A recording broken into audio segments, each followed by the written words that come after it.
6.25는 하나님이 주신 것이다.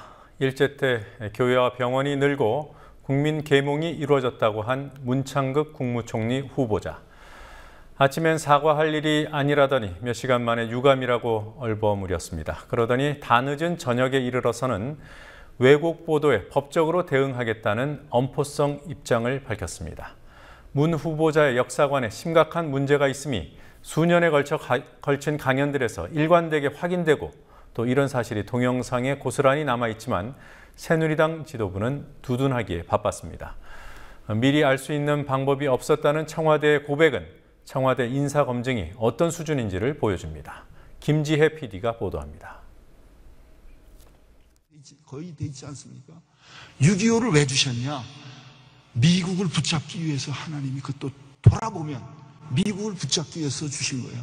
우리나라가 비록 일본한테 강탈을 당했지만은 기독교로 인해서 우리나라가 일제 때 교회가 많이 생기고 병원이 생기고 학교가 생기고 그래서 우리나라 사람들을 계몽하고 다 그런 거 아니겠어요? 국민TV가 어제 보도했던 문창극 총리 후보자의 과거 발언들입니다.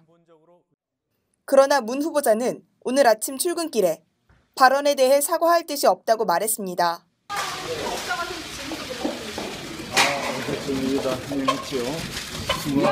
발언 취지에 대해서 한 말씀 해주시죠.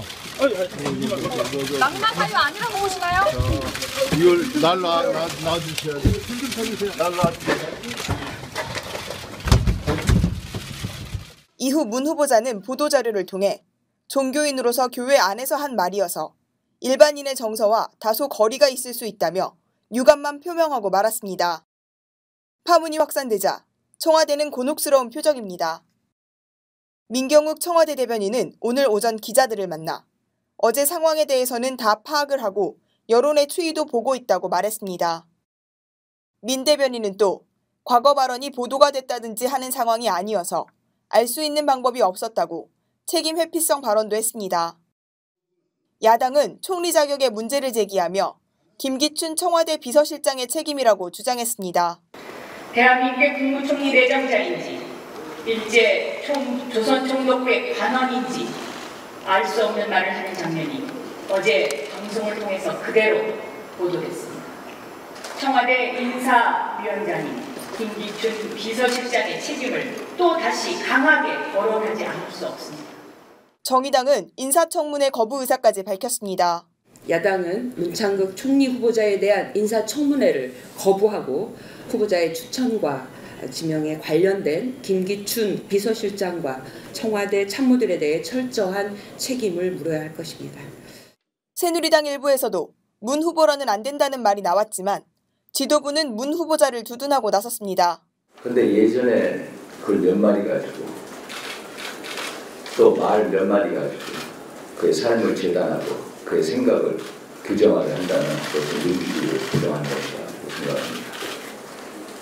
이 진영 논리에 따라서 일방적으로 편을 갈라서 매도하고 낙인 찍고 딱지 붙이는 것, 그것은 후진적인 정치입니다.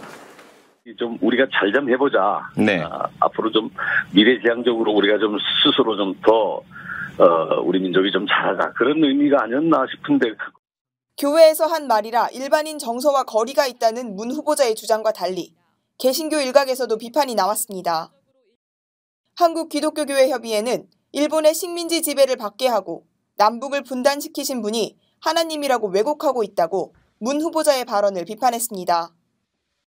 반면 보수 성향의 한국교회연합은 한영훈 목사 명의의 논평을 통해 일부 언론이 문 후보자의 발언을 망언으로 규정하며 여론몰이를 한다며 마녀 사냥을 하고 있다고 문 후보자를 옹호했습니다.